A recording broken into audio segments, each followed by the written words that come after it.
Hi, this is Paula Gloria, and this show is called Farther Down the Rabbit Hole. Today we have an interesting show, and a show that I don't have all the answers for. I mean, I'm sorry if I imply I have all the answers on any of my shows. That's why I want dialogue.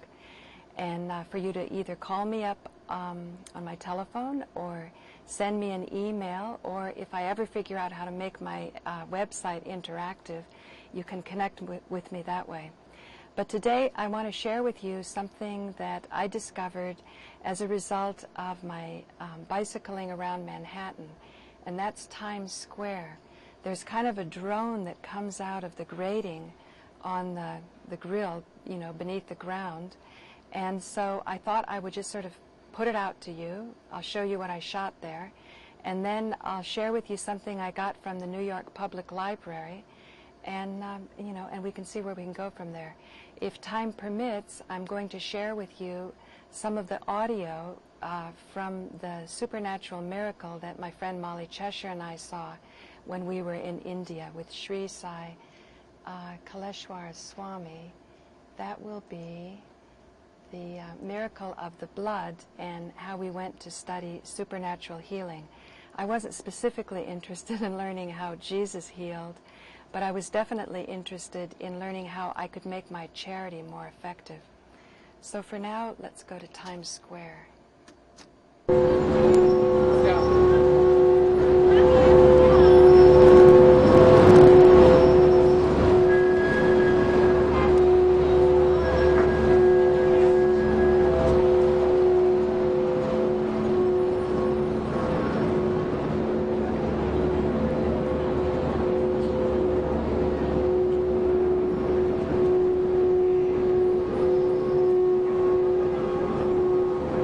This is where the noise comes from, so if any of you know, tell me.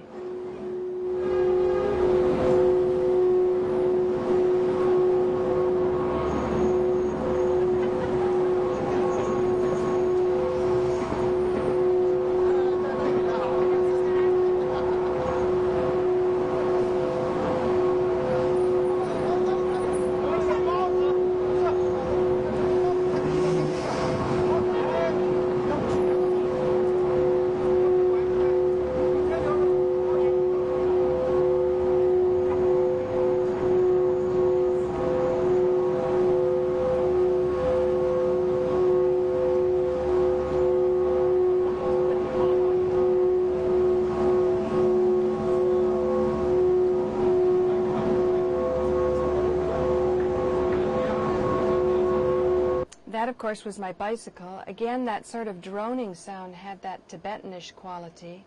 And I may have mentioned on other shows about the Dorje Sujin, who's a saint that seems to have been banished by the Dalai Lama. And so, here I want to look at you when I talk about this.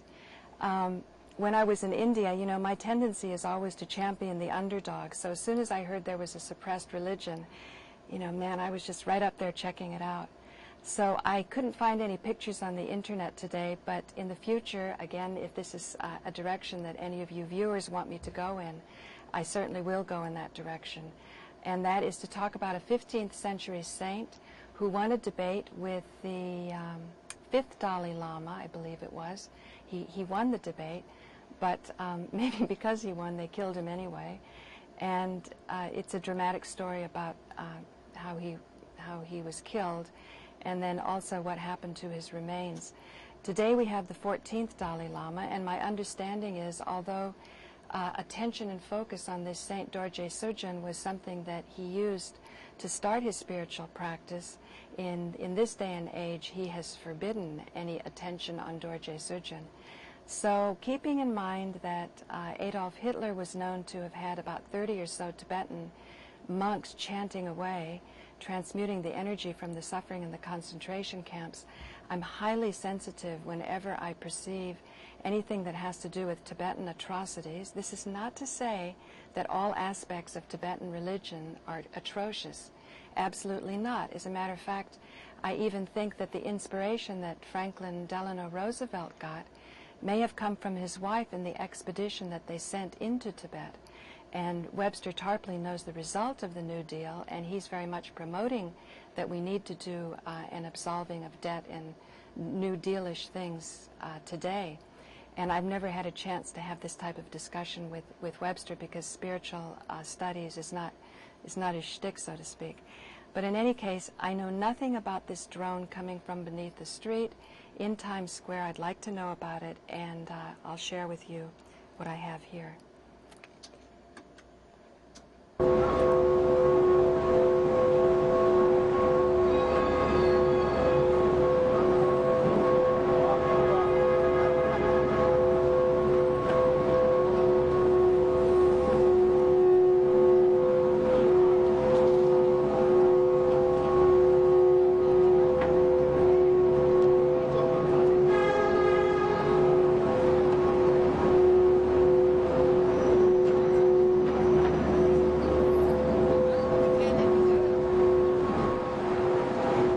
A lot of glitz and glitter, but you know, like any other illusion, if we can hold our focus steady, we can see beneath the illusion.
Okay, so now we're going over, that last part was at Union Square. It was kind of refreshing, wasn't it, to have all of that water splash up. In any case, some of the beauty of the illusion, I mean, we should be enjoying the beauty of the illusion. The whole idea is how far down the rabbit hole do you want to go? How much do you want to know? I think if we start noticing that our sleep is disturbed, we're waking up, we're feeling anxious, maybe we're depressed, maybe we get excessively angry, these are indications that we need more knowledge. And that's when we should sort of challenge how far down the rabbit hole we want to go, because maybe those are like wake-up calls, you know, the beautiful model that had the nice eyeshadow on and, you know, the thing on her face. There's beauty in kind of the renunciation of a certain dimension and being asleep to it and not being awake. I mean, this is all like a giant play. The male and the female polarize when the soul splits, and one steps down, and it's that sort of, you know, one imposing their will and one playing with what's been imposed. In many ways, we can take the liberty to grumble about our government, but often we don't really think carefully on, are we really ready and responsible to step up to the plate to be the government? Keep in mind, democracy only worked for about 30 years in the golden age of Greece, and even then it wasn't available to slaves, it wasn't available to women. And at that time there was a knowledge of immortality, but that was a knowledge that it was known that it could only be achieved in one way, and that was service to the state. So my adamant you know, commitment is to connections of empathy between the victims and the tyrants, between the haves and the have-nots, because each of them need a total experience. And so we can take the possessions away of another, but we can't know what their experience is like. And if we say there's sort of a failure for our fiscal policy and it seems as though resources are running out, rather than considering the fiscal policy, we say there's too many people. And that means we're going to be cutting ourselves off from diverse experiences. Each single human being is a phenomenon and a creation of God. And if there is a Divine Mother, which I believe, each one of us is her dear children. Each one of us, from George Bush to the dirtiest, most impoverished beggar or suffering in one of those horrible factories overseas that allow us to have cheap products over here. I'm not wanting us to feel guilty about it, just to be aware that everyone is loved, and our challenge is to find that love and to know that that's the case. So here, let's go on with Times Square. Chaotic business environment is one that you have to take it on its own terms. You have to really love it for its excesses and its sins. Times Square is really two places. One is the place that's made out of bricks and metal, and the other is the Times Square of myth and image. The mythical one is the powerful one. The Times Square of myth and of bricks and metal was born in 1904, the year the New York Times moved into what had long been known as Longacre Square, building a landmark 24-story skyscraper just north of 42nd Street, at the crossroads of Broadway and 7th Avenue. The tower was modeled after Giotto's famous 14th century Campanile Tower in Florence. The Times Tower gave the square definition and focus. It was on one hand a very beautifully detailed imitation Renaissance building, but it was also a very modern building. It had a triangular shape like the Flatiron Building, and so it was very daring. 375 feet high, the Times Tower was the second tallest structure in the city. The tallest, actually, if one counted from the basement up. Constructed at the same time as the New York subway, the building stretched 4 floors underground. The printing presses that churned out the Times worked underneath 2 lines of trains. Hey, so I don't even know if the New York Times is published there anymore. I have no idea. Again, I'm eager for any of you out there in TV land to tell me about what's going on here. Which actually passed through the remarkable structure. The decision to put New York's central subway stop, in which 11 lines of interborough traffic converged at the cross streets of 42nd Street and Broadway, was also crucial to the development of Times Square. Hundreds of thousands and eventually over 1 million workers, commuters, and tourists would flow through the area every day. The subway made Times Square possible. That you have democratic mass transit that until the 1940s cost a nickel and connected to every part of New York, to every obscure neighborhood, to every immigrant group. Did you catch that? A nickel it cost. From its inception, it was the most diverse crowds in New York. And the diversity of the crowd itself was one of the excitements. From the start, Times Square seemed tailor-made. Think about that. The diversity of the crowd was the excitement. You know, when was the last time you saw your mayor taking the subway? Ooh. Big parties and big crowds. The New York Times threw the first New Year's Eve bash on December 31st, 1904, to celebrate and promote its new home. We did it, I dare say, as a marketing stunt, for lack of a better term, to bring in the new year, and that became really, I guess, the focal point almost in the world for when a new year comes by our calendar. The Times was responsible for another attraction that made Times Square an enormously popular gathering spot, an electronic news display that flashed bulletins from the 3rd floor of the Times Tower. In an age before TV and radio, this electric headline was the most exciting form of communication around.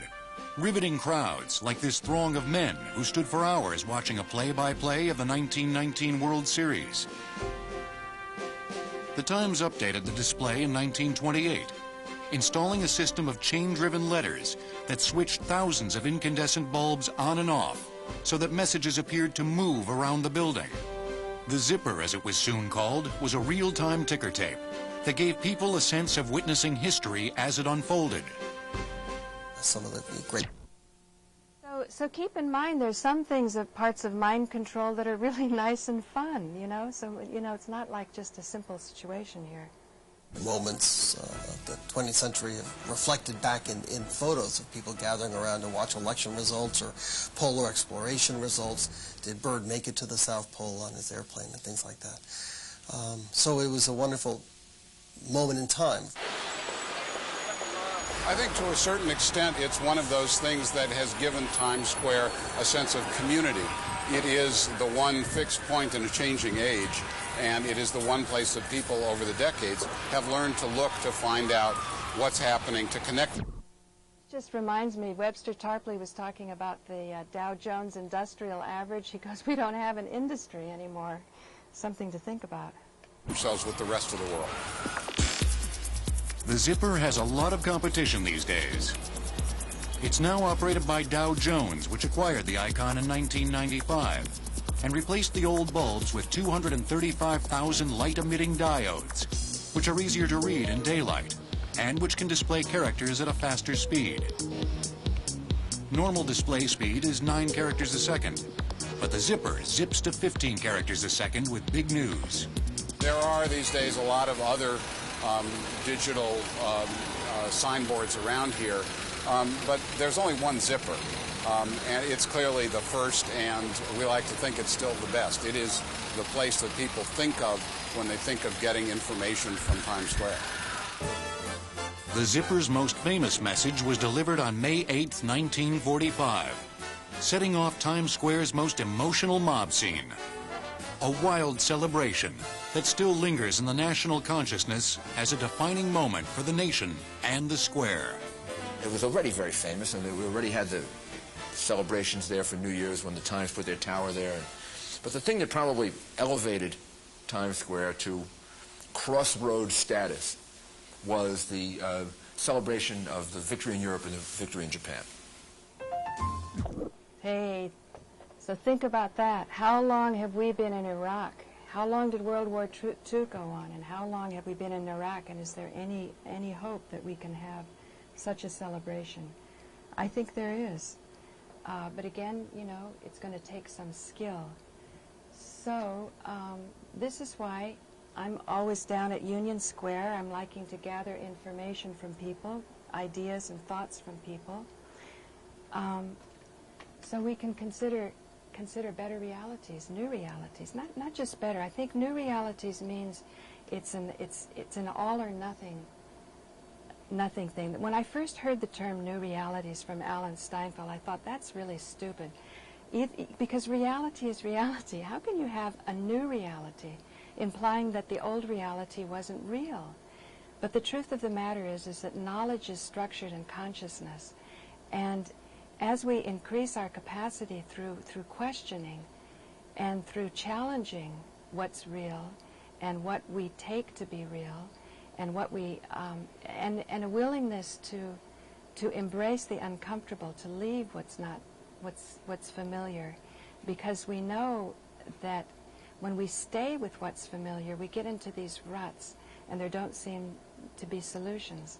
So in order to find solutions, we try for the extraordinary. So right now, I wanted to take you over to supernatural healing.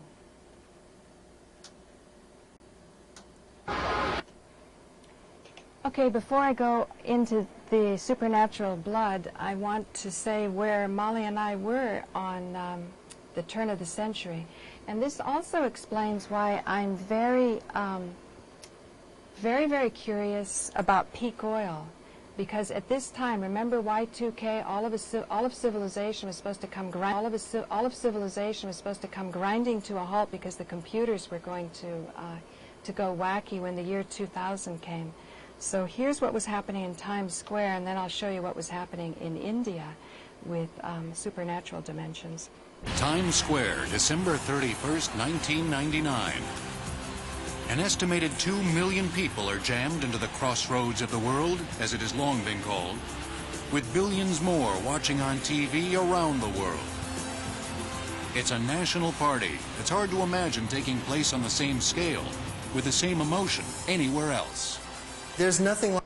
Oops, absolutely not true. So let's see what was happening here in India.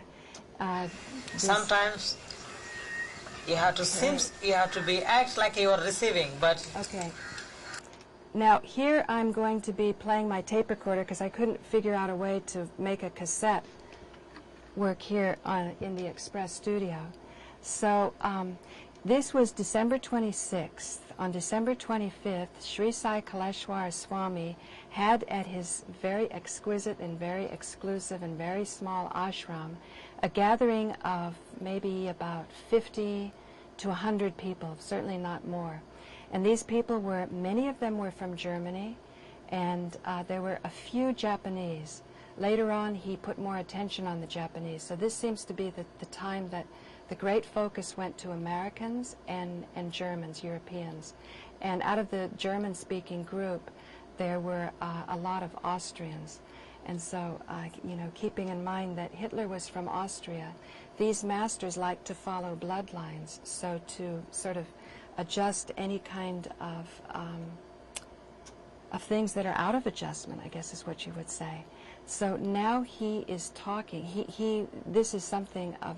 What it was a giant wooden cross that was built by Westerners, and he was not allowed to be anywhere near it as he was preparing the process. Molly and I had just cruised into the ashram the day or so before. The people had been there for weeks, chanting and, you know, focusing and preparing themselves. But he had opened his ashram to us, and that's another story for another time on how I met Sri Sai Kaleshwar Swami. It was actually at the Ramtha School of Enlightenment when Audrey Wolfe, who is somebody who I've had on a previous show, an interview with her, had actually forbidden me to go and see him. When I saw him that night, I was impressed enough to say, maybe with Indian knowledge we can address this issue of mind control.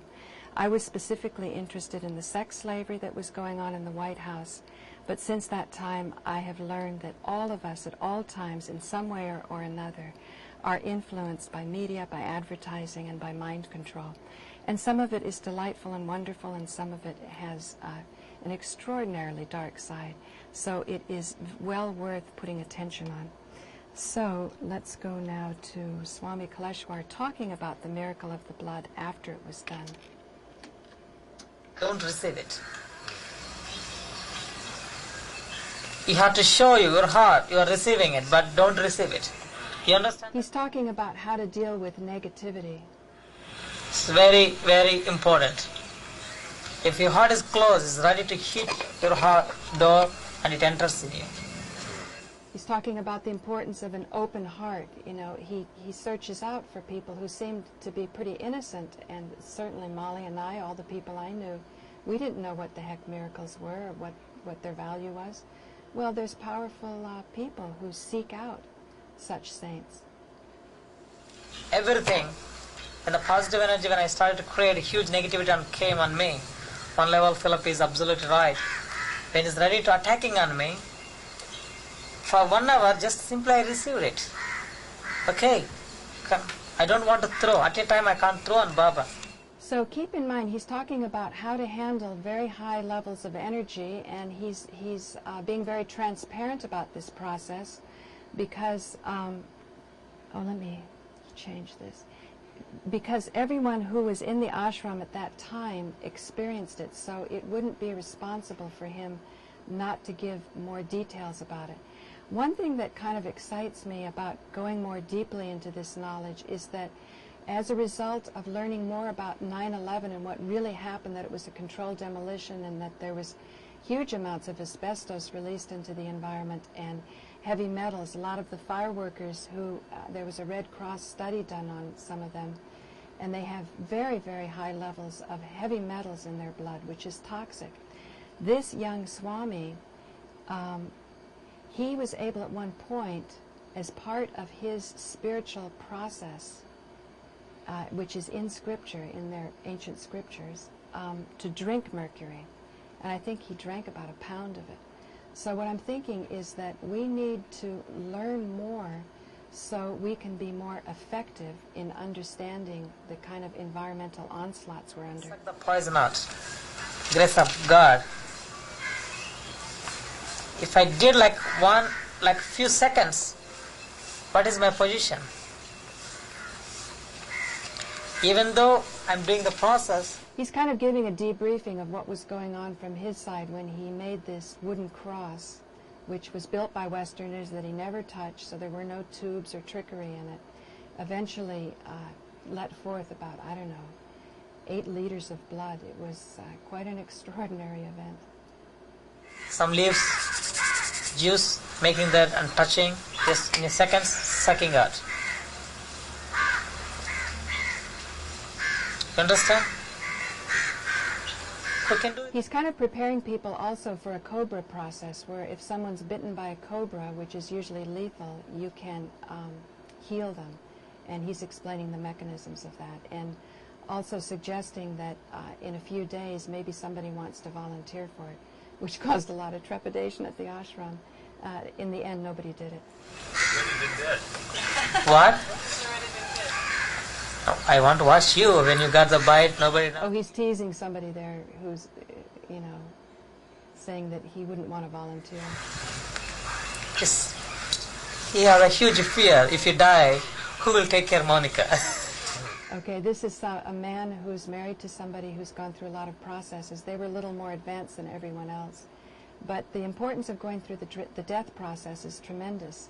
I always tell a lot of Christians, I do not believe that Jesus died for my sins, because if I believed that, I would not believe that he resurrected.